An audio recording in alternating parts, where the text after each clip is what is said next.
Ôiតែថាថ្ងៃសៅរ៍ថ្ងៃអាទិត្យអីគឺប្តីខ្ញុំទៅលេពីការងារនឹងដឹងថានាំខ្ញុំដើរពេញណាពេញណីហើយនិយាយទៅគឺថាអត់ចង់ទៅក៏បបួលទៅដែរហើយពេលដែលទៅណាទៅណីគឺភិកច្រើនគឺអត់ជិះតាក់ស៊ីឬក៏ជិះអីផ្សេងឯណាតោះគ្នាគឺដើរ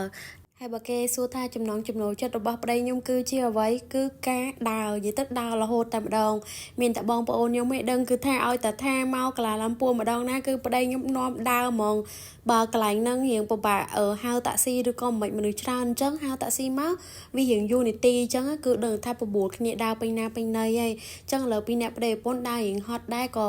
នឹកឃើញថាទៅកន្លែង street food ញ៉ាំអីអញ្ចឹងណាកន្លែងនេះគឺសារីត្រីនៅកាឡាឡំពួរតែម្ដងអ្នកតើគ្នានៅចិត្ត Pavilion ហ្នឹងណាដើរប្រហែលជា5នាទីដល់ហើយខ្ញុំពីអ្នកប្តីប្រពន្ធដើរទៅក៏ឃើញត្រេនតំណងពេកក៏ទាប្តីញ៉ាំអញ្ចឹងក៏បានត្រេនផ្លែអញ្ចឹងទៅនិយាយទៅគឺថាត្រេនមួយគឺខ្ញុំចូលចិត្តខ្លាំងមែនទែនតាំងពីនៅកពតមកហើយគ្រាន់តែរសជាតិនៅនេះអត់សូវដូចត្រេននៅកពតយើងឯងរសជាតិរៀងនិយាយទៅខុសគ្នាដាច់តែម្ដងមកសួរថា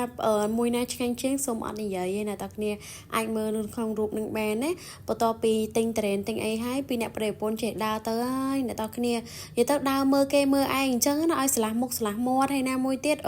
រៀងហត់ដល់មកដល់កន្លែងនេះឃើញទឹកគេលក់អីតំណងបានមកកំប៉ុងទៀតចឹងទៅនិយាយទៅគឺដើរនេះគឺដើរញ៉ាំដើរផឹកតែម្ដងគឺថាឲ្យតែឃើញអីញ៉ាំនឹងឃើញអីតំណងញ៉ាំនឹងតែម្ដងព្រោះដោយសារតែឃ្លានហើយពីអ្នកប្តីប្រពន្ធហើយអត់បានញ៉ាំបាយពីផ្ទះមកដើរចូលដើរឡើងក៏ប្រទះឃើញសូនូខុងនៅកដាលstreet food តែម្ដងមិនដឹងថាមកពីណាអ្នកនរគ្នាប្រហែលជាមកចម្លងធွာនៅកន្លែង street food នឹងឯងអញ្ចឹងខ្ញុំ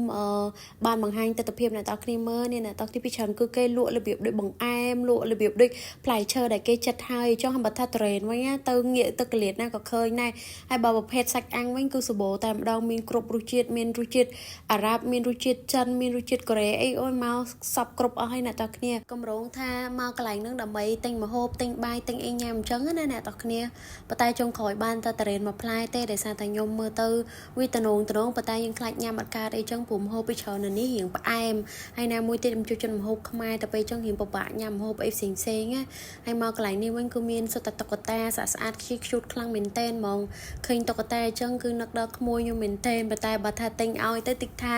លេងអត់លេងទេខ្លាចហើយកន្លែងនេះវិញគឺជា favorite របស់ខ្ញុំហើយសុទ្ធតែទឹកអប់សុទ្ធតែ mini size លក្ខណៈ brand ណាចឹងខ្ញុំចង់បាន brand mode អីក៏បានដែរភាគច្រើនគឺ mini size គេអត់មាន big size សម្រាប់លក់អី